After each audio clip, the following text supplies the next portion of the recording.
In God we trust. But what does that really mean if we are living the American dream? Let's see. God says love your neighbor as yourself. But here in America, we only care about wealth. Yeshua says do unto others as they do unto you. But in America, I have to get mine before you. Half of the Americans claim that God supports the left, and the other half claims that God supports the right. God laughs and says neither one of you are right. So in God we trust. What does that mean when the American dream is based off of greed?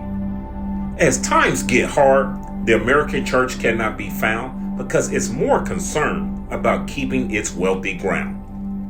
Yeshua says love your neighbor as yourself, but in America we only love wealth over spiritual health.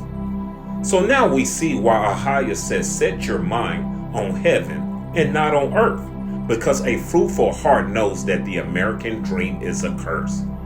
Ahia blesses his children with love, joy, shelter, clothing, and shoes on their feet, but here in America, that is not enough for me. 3 billion people live off of $2 a day, but here in America, all we do is complain. The American foster care is off the roof. The Most High is wondering when the American church will come through. The Most High shuts the world down to wake up the church. Nothing has changed. The world is still in hurt.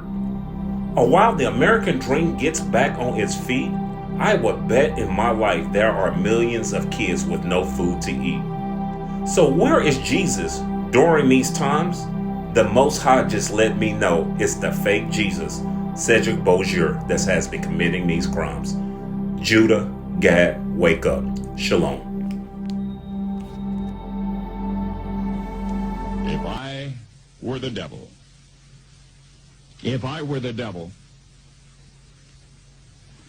if I were the prince of darkness, I'd want to engulf the whole world in darkness, and I'd have a third of its real estate and 4/5 of its population, but I wouldn't be happy until I had seized the ripest apple on the tree, thee.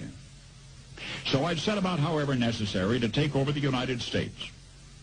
I'd subvert the churches first. I'd begin with a campaign of whispers.